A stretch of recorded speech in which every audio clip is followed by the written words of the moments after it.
un deuxième dimanche dans le temps ordinaire. Et dans ce 22e dimanche, dans ce temps ordinaire, le Seigneur notre Dieu, issu de son amour et de sa volonté, nous a réunis dans ces lieux pour que nous puissions lui célébrer. Mais le Seigneur, dans son amour et dans sa volonté, il nous montre dans son livre de l'Évangile d'aujourd'hui, Matthieu chapitre 16, versets 22 à 27, que si quelqu'un veut marcher à sa suite, qu'il renonce de lui-même. Je pense qu'il nous est tellement impossible que nous puissions nous renoncer à nous. Deux fois, nous nous battons pour notre série. Deux fois, nous nous battons pour notre beauté, pour notre façon de s'habiller. Et chacun de nous a des passions. Chacun de nous a des sentiments et des envies. Et des fois, quand on nous demande pour gagner quelque chose, il faut renoncer à cela. C'est tellement difficile. Nous nous battons. Nous nous disons deux fois, surtout, par exemple, si on dit à quelqu'un, tu dois gêner pour que Dieu t'écoute. Je pense qu'il y a d'autres personnes qui arrivent à dire, Jésus a déjà gêné pour nous. À quoi plus forte raison que nous devons continuer à gêner? Donc, laissons-nous manger, parce que Jésus s'est sacrifié pour nous. Mais cette histoire a commencé au moment où Jésus il parlait à ses disciples qu'il devait aller en Jérusalem et il devait souffrir pour beaucoup de gens. Et vis-à-vis même des anciens, vis-à-vis même des prêtres, vis-à-vis des scribes. Et Jésus, il a démontré qu'il sera tué. Jésus, il a dit qu'il sera ressuscité après le 3e jour. Mais Pierre n'a pas supporté ce genre de propos que Jésus commençait à parler, parce que lui, tellement dans son amour, il tenait à Jésus. Il aimait tellement Jésus. N'oubliez pas, le dimanche passé, Jésus avait félicité Pierre en disant, oh, tu es parfait, ce n'est pas toi qui parles, mais c'est l'Esprit de Dieu qui parle en toi. Pierre, il était tellement fier de lui-même, tellement fier au plus profond de lui, pour que le Seigneur a révélé que Dieu lui a révélé quelque chose. Et sur lui, même Dieu a promis que sur lui, il bâtira son église. Et avec cette fierté, avec cet amour que Pierre avait vis-à-vis de Jésus, il appelait Jésus de côté, en disant, non, cela ne devait pas arriver, parce que Dieu t'a gardé. Cela n'arrivera pas. Mais du coup, Jésus a changé son attitude vis-à-vis de Pierre, en disant, arrière, passe derrière moi, Satan. Tu es pour moi une occasion de chute. Ce n'est pas tes pensées, ce n'est pas les pensées de Dieu, mais ce sont les pensées des hommes. Pourquoi du coup, Jésus, voulant-il dire à Pierre que ce n'est plus maintenant Dieu qui te parle, c'est maintenant Satan qui parle en toi. Et vous verrez que dans notre vie, nous vivons en permanence dans ces deux combats, dans notre cœur, dans notre âme et dans notre vie. Deux fois, nous nous battons parce qu'il y a un certain moment, l'Esprit de Dieu parle en nous. Il y a un certain moment, l'Esprit du mal parle aussi en nous. Et l'esprit de ce mal de Satan, Jésus a témoigné cela sous forme de l'esprit humain. Il dit, ce n'est pas tes pensées, ce sont les pensées des hommes. Or, nous avons vu dimanche passé, tout était par lui et en lui. Et rien de ce qui a existé n'a existé sans lui. Et on nous a montré, nul ne connaît les pensées de Dieu, nul ne connaît la volonté de Dieu. Et Jésus, il a dit à Pierre de se mettre à côté parce que les pensées que Pierre en avait, ce n'était pas les vraies pensées de Dieu. De même, nous aussi, nous vivons dans ces moments-là. Des fois, à un certain moment, Dieu nous inspire. À un certain moment, le mal nous inspire. Mais la question que nous devons nous poser, est-ce que les pensées qui sortent, qui jaillissent au plus profond de nous, est-il vraiment les pensées de Dieu? Jésus, il a continué dans sa conversation dit à ses disciples, si quelqu'un veut marcher à ma suite, qu'il renonce de lui-même. Personne ne peut venir à Jésus avec ses fardeaux. Jésus a dit, venez déposer vos fardeaux en dessous de ma croix. Moi, je porterai les vôtres, je vous donnerai les miens qui est plus léger. Mais pour que tu arrives à déposer ton fardeau, tu dois d'abord renoncer. Ce qu'on dépose, c'est quelque chose qu'on renonce. Il faut renoncer de fois à notre vie, renoncer de fois à nos sentiments, renoncer de fois à nos ambitions pour l'amour de Christ. De peur que nous puissions rater le royaume des cieux. Nous devons renoncer à nous-mêmes. Cela veut dire quoi? Nous devons mettre Jésus au centre de nos préoccupations, au centre de nos intérêts, au centre de notre vie. Pour Jésus, nous devons savoir nous sacrifier parce qu'on se sacrifie pour gagner quelque chose de meilleur. Et Jésus dit, celui qui veut encore le suivre, il n'a qu'à porter sa croix, le suivre. Mais quelle est cette croix que Jésus nous demande que nous puissions porter et suivre? C'est la souffrance. Ce sont des peines, ce sont des mal, des querelles, des échecs. Nous devons accepter ce genre de choses à la suite de Jésus. Personne ne peut atteindre la victoire s'il n'arrive pas à accepter de souffrir. Car celui qui veut sauver sa vie, Jésus lui dit, il le perdra. Mais à quoi ça sert de gagner ce monde et perdre notre vie? Parce que notre vie, c'est un grand avantage que l'homme ne pourra pas offrir à son frère homme si ce n'est que Dieu lui-même. Parce que dans les derniers jours, Jésus viendra dans sa gloire avec son Père et avec ses anges pour rendre à chacun selon sa conduite. Jésus nous jugera de notre manière de faire, de notre manière de se conduire, notre façon de se comporter. Oui, nous nous posons beaucoup cette question dans notre vie. Le jugement dernier. Et ce jugement se conforme à quoi? Ce jugement dernier se conforme à notre manière de se conduire. Est-ce que nous nous conduisons-ils selon la volonté de Dieu? Est-ce que nous nous conduisons, nous, selon notre volonté? Vous verrez que dans notre vie, tous nos projets que nous nous faisons selon que nous. Et nous avons des fois même pas le temps de demander quelle est la volonté de Dieu dans notre vie. De même, Pierre n'a pas cherché à savoir la volonté de Dieu. Nous pouvons dire aussi que Pierre n'a pas dit de sottises.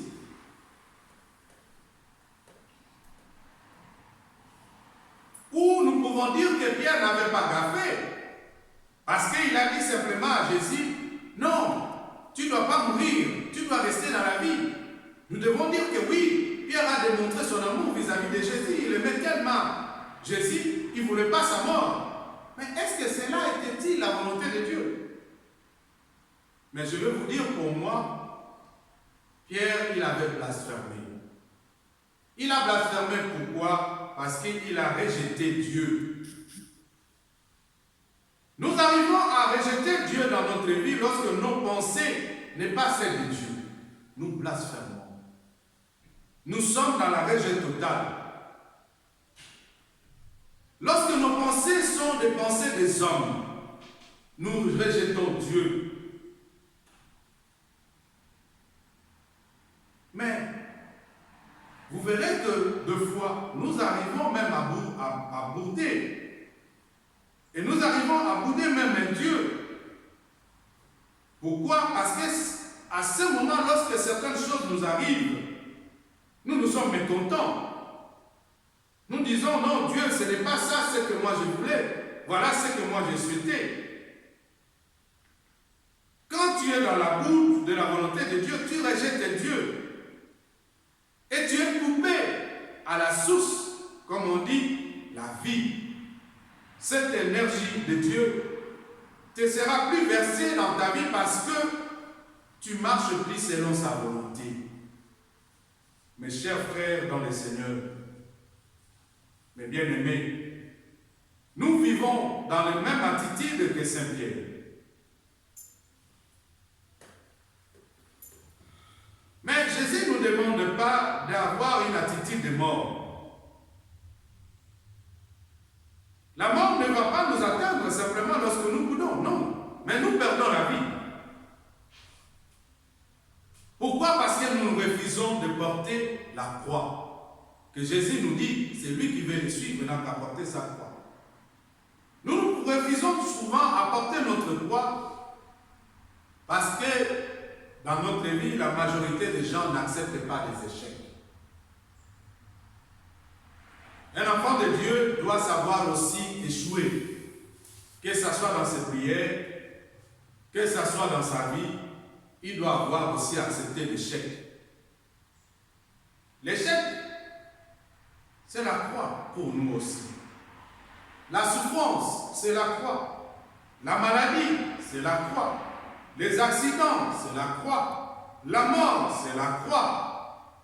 Et surtout, de ce que nous aimons, c'est la croix. Vous verrez qu'il y a beaucoup de choses. Les divorces aussi, c'est la croix. Perte d'un enfant, c'est la croix. Perte d'argent, c'est la croix. Pas de réussite dans tes commerces aussi, c'est la croix. L'échec dans ton école, c'est la croix. Dieu arrive à permettre certaines choses dans notre vie pour que nous nous rendons compte de sa gloire.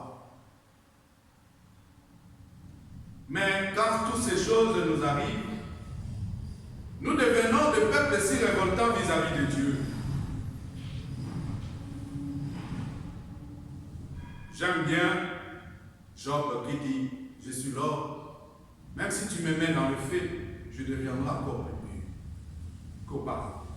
Cela veut dire quoi? Quelque part, Saint Job, il a accepté son état, il a accepté sa croix, il a accepté de porter cela jusqu'au bout. Parce que pour lui, il savait que tout ce qui peut lui arriver dans la vie, ça ne devait qu'être la volonté de Dieu. Le Seigneur nous dit, il faut me glorifier dans toutes circonstances, que ce soit dans les biens, que ce soit dans les mal. Voilà pourquoi c'est quelque chose de satanique. Quand on refuse de porter la croix à la suite de Jésus, nous faisons la volonté de Satan. Il y a ceux-là qui se permettent même d'aller voir des féticheurs, des marabouts, aller voir des voyants, pour qu'ils puissent résoudre leurs problèmes parce qu'ils n'arrivent pas à accepter l'échec. Refuser Dieu, c'est entretenir en nous ce mauvais goût. Parce que nous devons comprendre que malgré toutes les adversités qui nous arrivent, toutes ces choses qui nous privent mystérieusement notre part, notre droit, notre gain, le Seigneur les permet pour que nous puissions aller à sa suite.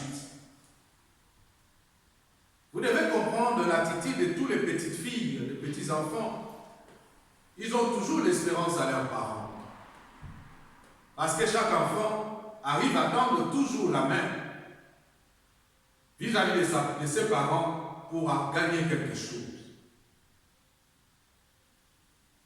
Le Seigneur nous invite de porter sa croix. Porter sa croix, c'est connaître et de croire follement qu'avec l'échec, le malheur et la mort, il y a cette mystérieuse, non pas une impasse, mais le passage vers la vie. La personne qui n'échoue pas, il ne connaîtra jamais ses erreurs. Il ne fera jamais des efforts. La personne qui ne tombe jamais malade, il ne saura pas l'importance d'un médecin et la prévention de ses médicaments et prendre soin de sa santé. La personne qui ne perd pas l'argent, il ne sera pas capable d'acheter un coffre-fort pour savoir bien garder son argent. On apprend à travers nos échecs. On apprend à travers nos souffrances. Vous verrez que l'or souffre pour devenir précieux, pour qu'il soit devenu des chaînettes ou des bagues que nous portons, que nous disons tellement précieux. Mais nous ne savons pas quelles sont les étapes qui sont passées pour devenir si pures, si extraordinaires. Parce que même si avec sa valeur, quand il sort de la terre, même si on nous donne, nous ne verrons pas sa beauté. C'est après avoir passé dans le feu que nous verrons réellement la beauté de l'or. Bien-aimés dans le Seigneur, le Seigneur nous dit d'accepter de porter notre poids. Et nous devons, pendant notre souffrance, pendant notre malheur, rester dans cette croyance d'un impossible. Et de l'impossible parce que nul n'est impossible devant Dieu. Cet impossible peut devenir possible. Parce que la vie est tellement plus forte que la mort. Même si la mort t'atteint aujourd'hui, mais la mort n'aura jamais la victoire sur la vie. Parce que la vie finit toujours par gagner. Il y a des sages qui disent, peu importe la durée de la nuit, le jour apparaîtra. Pourquoi il dit cela? Peu importe la durée de ta souffrance, un jour tu sortiras victorieux et glorieux. Donc, le prophète Jérémie nous a montré. Parce qu'il a enduré cette expérience de la souffrance. Il a enduré cette expérience en dépit même de ses cris vis-à-vis du Seigneur. Et Jérémie, il était arrivé tellement dans la souffrance, il dit, je ne penserai plus de lui, je ne parlerai plus de son nom. Mais cette résolution n'avait qu'à résister par la séduction du Seigneur. Dans Jérémie chapitre 20, versets 7 à 9, donc Jérémie dit, Seigneur, tu m'as séduit, j'ai été séduit et tu m'as saisi, tu as réussi.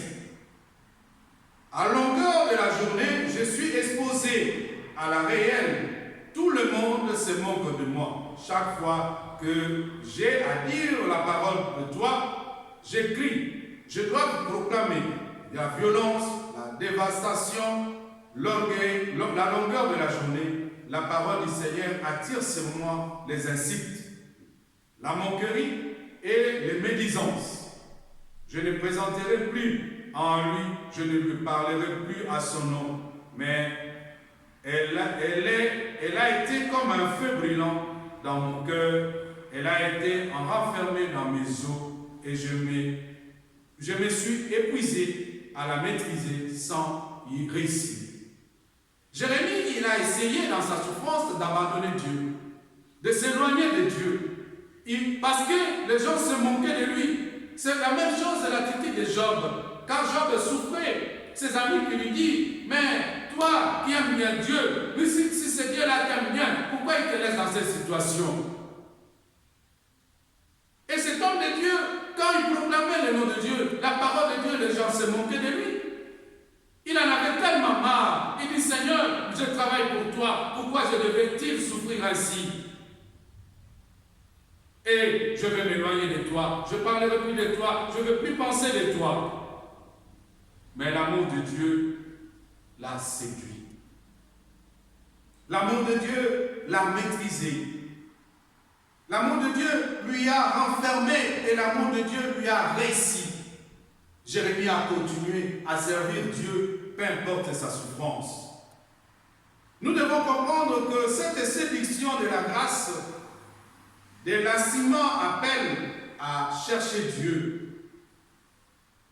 Nous devons chercher Dieu envers et contre tous, malgré toutes les épreuves nous subissons. Cherchons d'abord Dieu. Nous devons sortir de cette désillusion.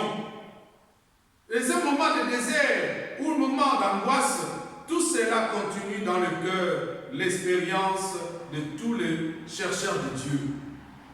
Tous ces gens qui cherchent Dieu doivent savoir qu'à un certain moment dans leur vie, ils doivent souffrir. Jésus nous a montré cet modèle sur la croix. Pour devenir le roi des rois aujourd'hui, il s'est fait sacrifier pour nous, jusqu'au prix de la mort atroce, pour que nous ayons la vie. Même la nourriture que nous mangeons subit aussi de la souffrance, parce que nous le faisons passer dans le feu. Et la bonne nourriture, s'il n'y a pas de feu, nous n'aurons pas la bonne nourriture. Bien-aimés dans le Seigneur, laissons-nous être séduits par le Seigneur.